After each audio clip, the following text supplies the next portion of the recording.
Hi everybody, Miss Julia here. I've got a fun little watercolor I want you to try today. It's a wet on wet technique and it's just done on 140-pound Arches watercolor paper. So have some fun with it. Wet on wet means you're wetting the paper and floating the colors in. So you'll see what I mean when I do the demonstration. Have fun with it. Have a great day. So today's video we're going to do some koi fish. So the easiest way to draw koi fish is just to start. They have a very curvy body. They're usually moving in the water. Is just to start with a curved line. Then I'm going to do another koi fish coming up from the bottom, another curved line. Then in the center, towards the center of the top of this curve, I'm going to draw an oval. That's the body of the fish to give you the width. So I'm going to do another little oval over here. Almost looks like a bean. Okay, from there, you're going to shape out the head of the fish, come down to the body and crisscross that bottom line, which will become your tail. So I'm going to come around the head of the body,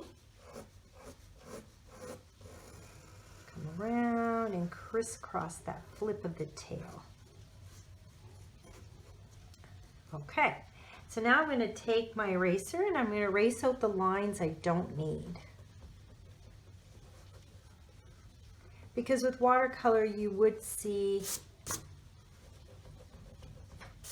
your phantom lines and you would see leftover lines, so you want to get rid of them and clean them up. So clean up the tail, whatever shape you want.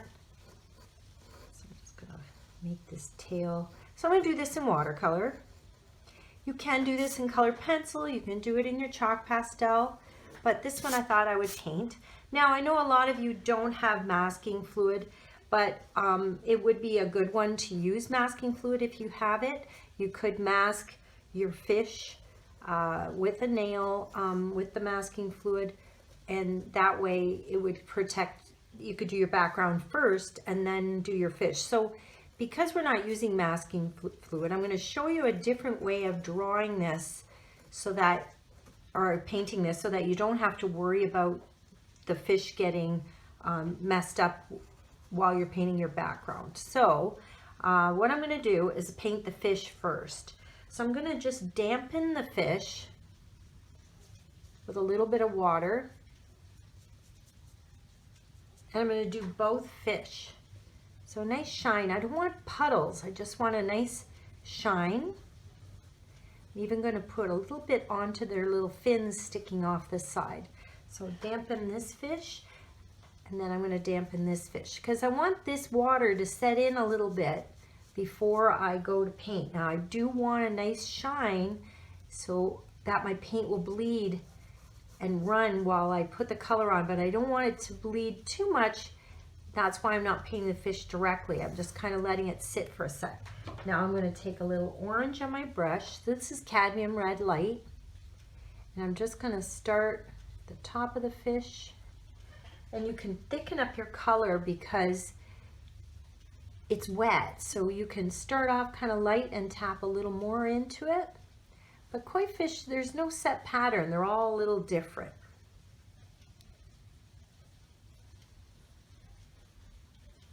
All right, now I'm going to, while I've got that color going, I'm going to go right over to the other fish.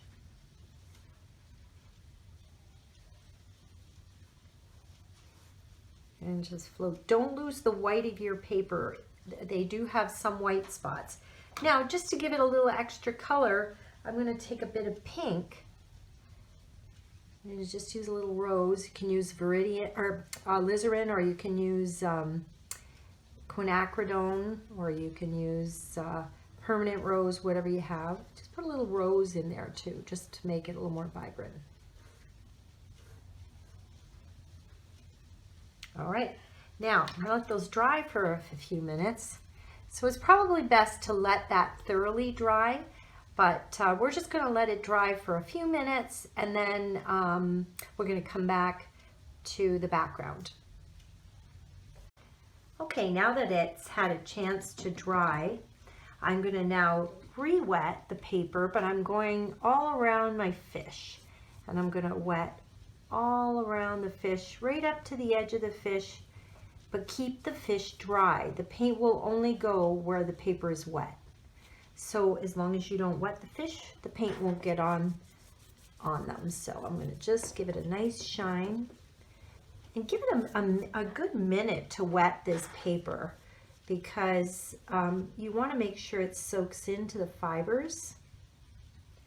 So I don't want puddles. I'm going right up to the edge of that fin.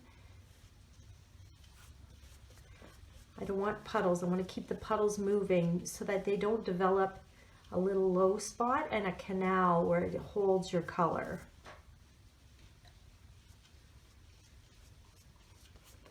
And you want a nice even shine.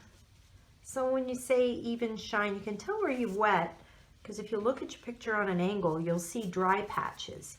So get rid of any dry patches or spots that have dried while you've been wetting the rest of your picture. So kind of go right up to the edge. There we go. Keep a Kleenex handy too.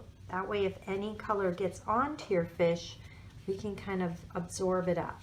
Don't use any Kleenex though on your background wash, because it will take the moisture off your page and you won't have a nice gloss to your color. And it sometimes causes rough spots in your paper, and you'll get dark areas with that. So now while this is wet, I want to just make sure I'm going over it with water, make sure everything's even with the amount of water all around like this. And I'm going to start with phthalo blue. So phthalo blue has a pale turquoise color to it. I'm just going to work my way all up, and I'm letting the color really puddle, because you know they're in water, so we want to give the impression of water. And so I'm not just filling up my page, I'm just kind of letting it drip in around the fish. Just keep it loose. Some spots darker than others. You can even create a swirl in the water. So you can almost create a swirl near their fin. And now I'm going to just swirl that water. All right, now I'm going to go in with a really dark ultramarine blue. So ultramarine blue has more of a deep tone to it. It's not as turquoise looking. So I'm kind of adding that. I can even leave the odd little bit of white, but you don't have to. You can take it all away, or you can leave a little glow. It'll probably end up being lighter blue anyway, because the paint's going to flow into it. But I do have to work the paint around my fish. So wherever it ends over here, continue it on the other side of the fish, so it doesn't look like it's been added like a halo around your fish. There we go. And don't be afraid of the dark. This color is going to lighten. Whatever you have right now, while it's wet, it's going to be about 3 to 5 shades lighter. So be brave with that color. And let it bleed. Like, you can even tip your board a little if you want. There we go. Some depth in this corner. So I'm going to just deepen this a little bit more. See how it's faded up here? I'm going to go in a little darker just for some depth. Now I'm going to interrupt this wash. Now look at how I'm going to interrupt this wash with a bit of yellow. But I want you to notice something. I want you to notice how much this orange stands out against this blue of the water. And you know why that is? Because they're color opposites again. So it gives you that nice pop. Those fish really show up. Now, I'm going to dry my brush off, and I'm just going to drag a little swirl or two through my fish, so it gives them the impression that they're in the water. Okay, now I'm going to take yellow. I'm going to clean my brush really good, Then I'm going to take the dirty water out of my brush in a clean water pot. I'm going to take some clean yellow, and I'm just going to add, kind of like we do when we do clouds, I'm just adding a little bit of a yellow glow just to add a bit of warmth in the water. And this is actually, you'd think putting yellow on top of these colors, it would turn green, but it's really actually going to push the paint aside because you're reintroducing more water. It's going to create watermarks, which is actually what you want. You want these blooms. You want to just create blooms in your water with the yellow, and it's going to push the paint aside. Every once in a while, you got to clean your brush off though, so that it doesn't pick up too much blue.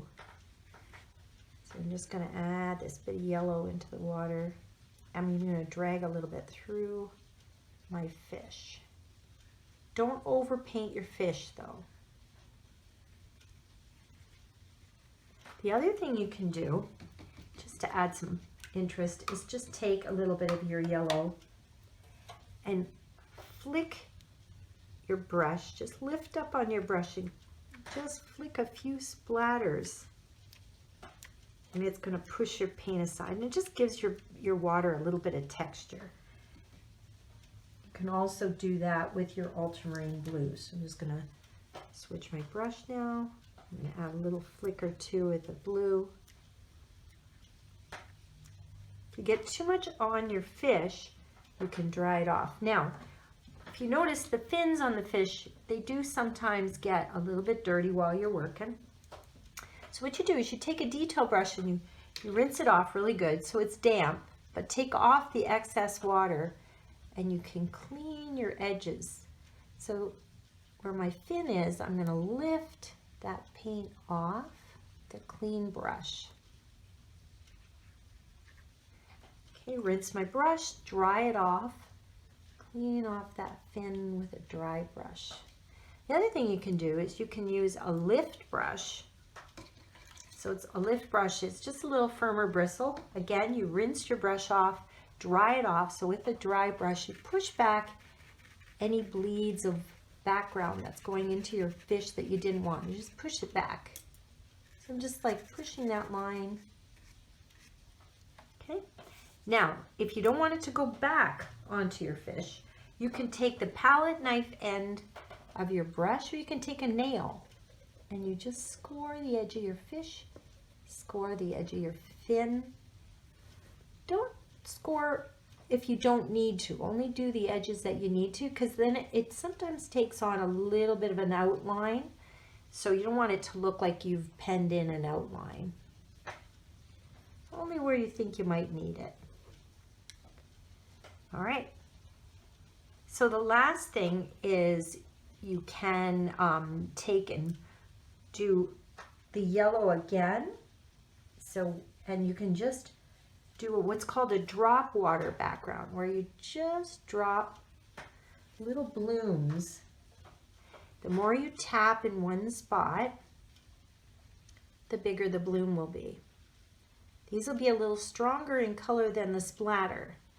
These are going to give you it looks like seeds or pollen or just random stuff in the water, and as it's starting to dry a little bit, this works even better. So you'll notice it won't work as well in those areas that have still are a little bit wet, and it's going to show up more in the areas that are real blue. So if I want a nice large one, I just tap more in the one spot,